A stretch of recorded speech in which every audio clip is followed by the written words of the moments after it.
Hello friends, hi, welcome to our channel Deepthi hobbies. ఈరోజు ఈ video ఏంటంటే గోకరకాయ ఎగ్ ఫ్రై అండి. గోకరకాయతో ఏదైనా డిఫరెంట్గా ట్రై చేయాలి అనుకుంటే ఒకసారి ఈ గోకరకాయ ఎగ్ కాంబినేషన్ని ట్రై చేసి చూడండి. చాలా బాగుంటుందండి టేస్ట్. ఈ రెసిపీ కోసం మనం గోకరకాయ ముక్కల్ని ఉడకబెట్టాల్సిన అవసరం కూడా లేదు. మరి లేట్ చేయకుండా ఈ రెసిపీని ఎలా ప్రిపేర్ చేయాలో చూసేద్దాం పదండి. ఫస్ట్ అయితే రెసిపీ కోసం స్టవ్ మీద ఒక ప్యాన్ని ఉంచి అందులోకి ఒక 2 టేబుల్ స్పూన్ల వరకు ఆయిల్ని వేసి వేడి చేయండి. ఆయిల్ కొద్దిగా వేడెక్కిన తర్వాత ఇందులోకి 1 టీ స్పూన్ వరకు పోపు గింజలను యాడ్ చేసుకోండి. పోపు గింజలు కొద్దిగా చిటపటమన్నాక ఇందులోకి సన్నగా కట్ చేసి పెట్టుకున్న 2 నుంచి 3 పచ్చిమిర్చి తరుగుని, అలాగే కొద్దిగా కరివేపాకును కూడా యాడ్ చేసుకొని మరొకసారి కలుపుకోండి. ఇలా 1 నిమిషం పాటు బాగా కలుపుకున్న తర్వాత ఇందులోకి సన్నగా కట్ చేసి పెట్టుకున్న ఒక మీడియం సైజ్ ఆనియన్ ముక్కల్ని వేసి మరొకసారి కలుపుకోండి. ఈ ఆనియన్ ముక్కల్ని కలుపుకుంటూ కొద్దిగా కలర్ చేంజ్ అయ్యేంత వరకు కూడా ఫ్రై చేసుకోండి. ఇలా ఫ్రై చేసుకున్న తర్వాత ఇందులో ఒక పావు టీ స్పూన్ వరకు పసుపుని, అలాగే 1 టీ స్పూన్ వరకు అల్లం వెల్లుల్లి పేస్ట్ని వేసి మరొకసారి కలుపుకోండి.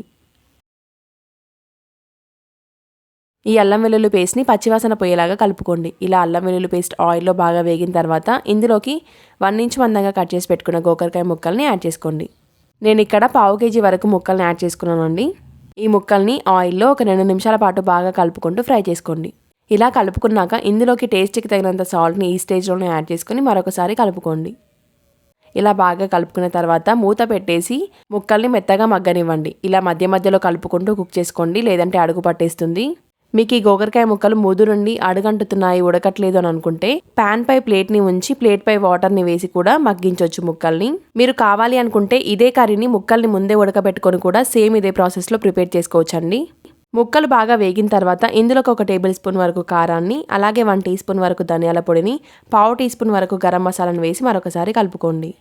ఈ కారం, ఉప్పు, మసాలా అంతా కూడా 1 నిమిషం పాటు బాగా ఫ్రై చేసుకున్న తర్వాత ఇందులోకి ఒక 3 ఎగ్స్ని యాడ్ చేసుకుంటున్నానండి. మీరు కావాలి అనుకుంటే ఒక ఎగ్ని ఎక్కువ తక్కువ కూడా యాడ్ చేసుకోవచ్చు. ఇలా ఎగ్స్ని యాడ్ చేసుకున్న తర్వాత స్టవ్ని లో ఫ్లేమ్లోకి తగ్గించి 2 నుంచి 3 నిమిషాల పాటు కలపకుండా కుక్ చేసుకోండి. ఒక 2-3 నిమిషాల తర్వాత స్టవ్ని మీడియం ఫ్లేమ్లోకి టర్న్ చేసి కలుపుకుంటూ కుక్ చేసుకోండి. ఇలా ఎగ్ బాగా ఉడికేంత వరకు కూడా కలుపుకుంటూ కుక్ చేసుకోండి. ఎగ్ బాగా వేగిన తర్వాత ఇందులోకి కట్ చేసి పెట్టుకున్న కొత్తిమీరని యాడ్ చేసుకొని మరొకసారి కలుపుకుంటే సరిపోతుందండి. చాలా టేస్టీగా ఉండే గోకరకాయ ఎగ్ కర్రీ రెడీ. మీరు కనుక ఈ రెసిపీని ఇంతవరకు ట్రై చేయకపోతే తప్పకుండా ఒకసారి ట్రై చేసి చూడండి. చాలా బాగుంటుంది టేస్ట్. చపాతీలోకైనా అన్నంలోకైనా చాలా బాగా సెట్ అవుతుంది. మరి తప్పకుండా మీరు కూడా ట్రై చేసి ఎలా వచ్చిందో నాతో కామెంట్ రూపంలో షేర్ చేసుకోవడం మాత్రం అస్సలు మర్చిపోకండి. మీరు కనుక మన ఛానల్ని ఫస్ట్ టైం చూస్తున్నట్లయితే ఇలాంటి మంచి మంచి రెసిపీస్ కోసం దీప్తి హాబీస్ ఛానల్ని సబ్స్క్రైబ్ చేసుకోండి. ఈ వీడియో కనుక మీకు నచ్చినట్లయితే please like, share and subscribe to Deepthi hobbies. Thank you for watching. రేపటి వీడియోతో మళ్ళీ కలుద్దాం.